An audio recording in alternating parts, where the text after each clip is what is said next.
eu vou trazer um conselho sobre o que está na base, no fundamento de todo este trabalho. Tudo o que estamos a fazer tem como fundamento uma questão que é relações. Alguém diga aí na sua casa relações. Por exemplo, é impossível pregar se não houver uma relação. Começa pela língua, aí algo que nos conecta com a pessoa, falamos a mesma língua, né? Então temos que estabelecer uma relação, uma ligação, uma conexão. E é do que quero falar por alguns minutos, irmãos, não vou ser muito extenso, mas existe uma lei chamada assim, Lei das Relações. Se vocês quiserem investigar, há montes de livros que falam nisto. Nestes dias temos estado a partilhar aqui na casa algumas conversas sobre isso. Nós, líderes, nós, servidores de Jesus Cristo, precisamos de ser cada dia melhores e melhores em relações. Porque existe esta lei que estabelece, por exemplo, que ninguém no planeta Terra, ninguém, está mais além de 5 relações do resto dos habitantes do planeta. Significa que todos conhecemos uma pessoa que conhece outra pessoa, que conhece outra pessoa. Chegamos ao 5º nível, que conhece outra pessoa que nos conhece. Então significa que se tu, vamos colocar uma suposição, caísses numa ilha deserta e ali encontrares que já havia outra pessoa que também caiu aí, né, nessa ilha, afastada do mundo, encontras outra pessoa, depois de falar com ela por algumas horas, alguns dias, vão descobrir que lá no 3º, no 4º ou no 5º elo, eslabão, tem uma pessoa em comum que ambos os dois conhecem. Percebem a ideia, irmãos? Isto é incrível porque estamos a falar de um planeta que tem nesta altura mais de 8.000 milhões de pessoas. Mas todos conhecemos uma pessoa que em alguma altura desta corrente conhece outra pessoa que nós conhecemos também. Que tem um elo em comum conosco. Essa lei, irmãos, é importante para os nossos interesses. Os nossos interesses não são materiais, mas espirituais. A nossa preocupação é salvação. Quantos estão preocupados pela salvação dos seus amigos? Hoje eu estou como vendedor aqui, irmãos. Eu tenho que vender esta ideia. Vocês vão comprar no nome de Jesus. Amém? Prometo um desconto muito grande se comprarem. A coisa é que muitas vezes nós falamos com uma pessoa, falamos com outra, conhecemos pessoas no supermercado, na rua, na estação do comboio, e nós nunca imaginamos o que pode acontecer depois de conhecer essa pessoa, de ter uma conversa com ela. Porque se nós conseguíssemos imaginar o efeito que isso pode ter, e é como alguém disse, a gente nunca sabe com quem é que está a falar, nunca sabe, nunca imagina. Porque se imaginasse, se soubesse, talvez agiria de outra maneira, faria algo diferente. Eu vou colocar aqui uma escritura, irmãos, que se encontra no livro de 1 de Samuel, capítulo 16, versículo 17. Eu vou pedir um voluntário para ler. Me ajuda um bocado. Quem pode ler? Amém. Força, irmão Nelson. Saul deu-lhes ordens para procurarem um homem que soubesse tocar bem harpa. Então um dos servidores disse: eu conheço um dos filhos de Jessé, de Belém, que sabe tocar muito bem. Além disso, é um homem corajoso e um valente guerreiro. Fala com sensatez, tem boa apresentação e o Senhor está com ele. Amém. Glória ao Senhor. Obrigado, irmão Nelson. Olhem, irmãos, a situação era esta. O rei da nação procurava um servidor um colaborador que soubesse tocar a harpa, e alguém que estava com o rei, alguém da equipa do rei Saul, recomendou o jovem David para essa tarefa. Vou deixar isso aí, essa ideia. Este outro texto é um bocado mais comprido, portanto eu vou colocá-lo aqui porque no chat não vai entrar. Diz Gênesis 41:10. Olhem para isto, irmãos. Estando o faraó muito indignado contra os seus servos e pondo-me sob prisão na casa do capitão da guarda, a mim e ao padeiro mor, al panadero, então sonhamos um sonho na mesma noite, eu e ele, cada um conforme a interpretação do seu sonho, sonhamos.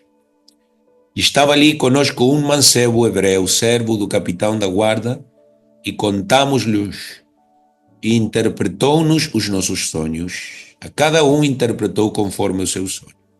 E como ele nos interpretou, assim mesmo foi feito. A mim me fez tornar ao meu estado, e a ele fez enforcar. Então enviou o faraó, chamou a José, e o fizeram sair logo da cova, e barbeu-se e mudou os seus vestidos, e veio a Faraó. Amém na palavra. Já conseguiram ver, irmãos, a ligação que há entre estas duas histórias? Claro que sim. Há uma necessidade e há uma pessoa que conhece outra pessoa que pode fornecer para essa necessidade. Já vos falei como foi que nós conseguimos o nosso visto para entrar em Portugal no ano 2016. Acho que já vos falei dessa história, mas talvez alguém não se lembra ou não conhece a história. A Isabel e eu estivemos aqui em Portugal, em Lisboa, irmãos, em agosto de 2016. Nunca tínhamos estado em Portugal, nunca tínhamos estado na Europa, não conhecíamos ninguém, a Assembleia Apostólica não existia aqui. Chegamos para estudar o terreno, para ver onde é que podíamos morar, onde é que havia escolas, como era a situação. Já tínhamos alguma ideia do que era o processo do visto de residência, mas não tínhamos começado ele. E fomos para uma imobiliária para ver preços de aluguéis de casas. E uma pessoa de Rimax me disse: não trabalhamos com aluguéis, apenas com vendas. Mas eu conheço um amigo que, e por aqui é que vem a ligação, que também não trabalha com aluguéis, apenas com vendas, com investimentos de estrangeiros, etc. Mas ele é muito boa pessoa e ele pode talvez ajudá-los. E me deu um cartão dele e dizia Ferner Gruner, alemão, Ferner Gruner. Pronto, eu coloquei no WhatsApp o número, escrevi e o Ferner respondeu na mesma e perguntou-me onde é que está. Eu lhe disse. Então ele diz: amanhã às 9 eu estou aí. Tomamos um café e o Senhor me explica o que necessita. E o primeiro que eu fiz, irmãos, para fazer a história longa curta, é dizer-lhe: eu não tenho dinheiro, eu não sou um investidor, não venho comprar casas, eu sou um missionário. Tirei o telemóvel, mostrei uma foto da minha família, falei um bocado de nós. E começamos, irmãos, a ter uma química, uma amizade imediata. Porque pronto, eu tenho pai português, mãe alemã, ele tem pai alemão, mãe portuguesa, então muitas coisas em comum, né? Irmãos, com dizer-lhes que na conversa ele convidou-me para ir de férias juntos. As duas famílias juntas de férias. E era a primeira vez que falávamos. Assim foi, irmãos, a conversa de agradável. Muito boa, muito boa. E ele me prometeu que quando nós já voltássemos com a família para Portugal no ano seguinte, segundo o planejado, iria ajudar-nos. Se passaram meses, estávamos lá no consulado português em Colômbia, em Bogotá, e tínhamos tudo em regra, todos os papéis, exceto um. precisamos uma carta de um português que dissesse nada menos que dissera que esse português se encarregava de nós, da família, da manutenção da família, de hospedar a família, de dar-lhe tudo. Irmãos, quem é que vai assinar uma carta assim por um desconhecido?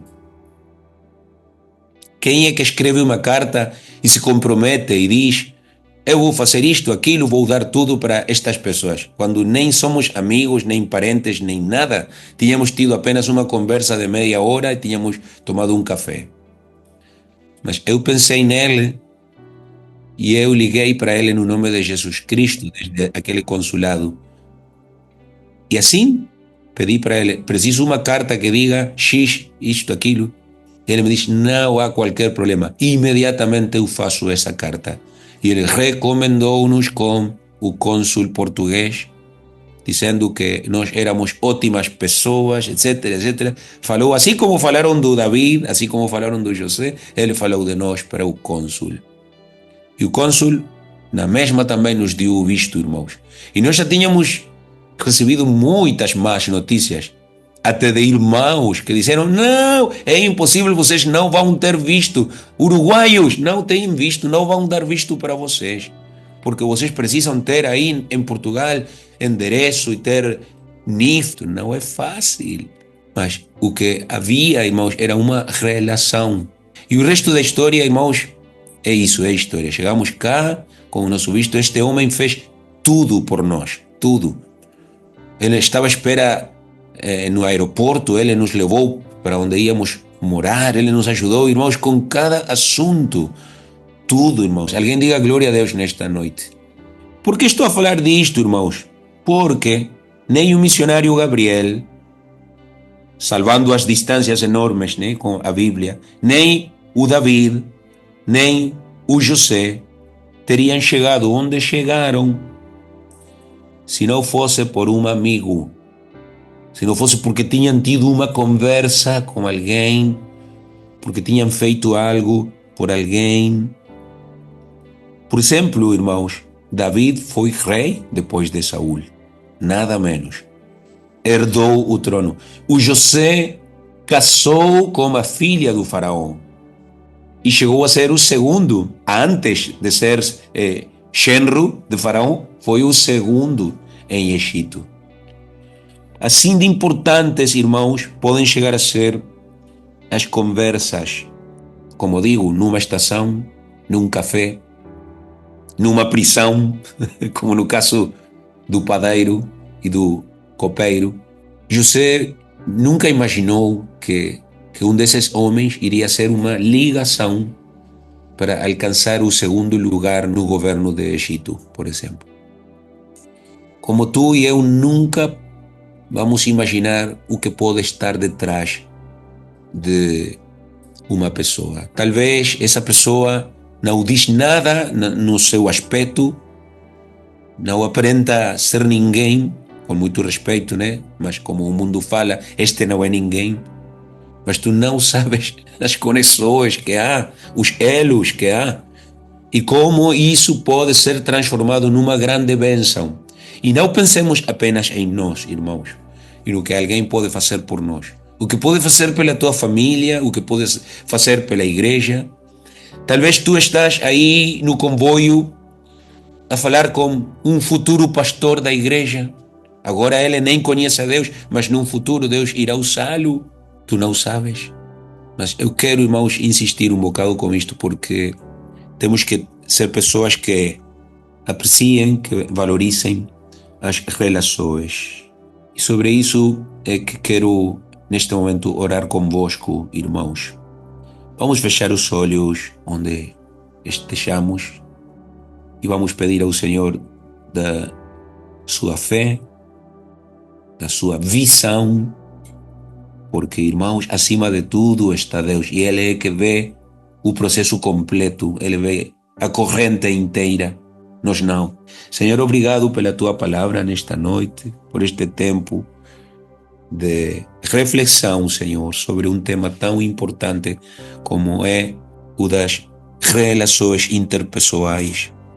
Lamentavelmente, Senhor, muitas vezes nós subestimamos, muitas vezes mesmo desprezamos, pela razão que for, Senhor, pelo aspecto de alguém, talvez pela urgência do momento, pela nossa agenda tão apertada que às vezes temos, pelo que for. Certamente, Senhor, porque as nossas prioridades não são certas muitas vezes. Desprezamos a oportunidade, desprezamos esse momento que pode ser mesmo chave para algo tão importante, tão valioso como é a salvação de uma pessoa, aliás, de uma família, de uma geração inteira, Senhor, que vem detrás. Nós não sabemos, mas como temos visto, Senhor, nestas duas histórias, o destino de nações foi afetado positivamente nesses casos, simplesmente por uma relação estabelecida lá, por acaso, entre muitas aspas. Tu estavas detrás, sem qualquer dúvida. E tu podes estar mesmo detrás, Senhor, de tantas conversas que nós temos a cada semana, Senhor, quando há essa oportunidade de falar com alguém e de deixar-lhe uma palavra da tua parte, de deixar-lhe uma escritura, um conselho, um convite, uma expressão de ânimo, algo positivo, Senhor, um sorriso, um gesto de compaixão, uma pequena ação de serviço, de ajuda. Não sabemos tantas coisas que nós, Senhor, nesse momento nem imaginamos do que com o decorrer do tempo isso pode trazer aparelhado, isso pode produzir.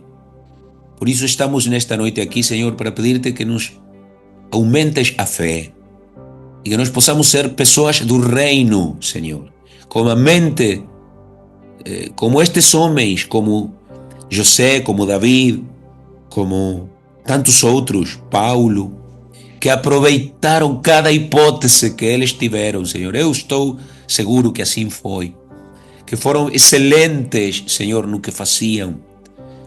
E como está escrito na tua palavra, Senhor, quando alguém é excelente, quando alguém é diligente, quando alguém tem vida, tem força, tem entusiasmo, Senhor, tem ânimo, isso sem qualquer dúvida impressiona, isso tem influência, Senhor, isso muda realidades ao redor dessa pessoa, altera destinos e mesmo o seu próprio destino, Senhor.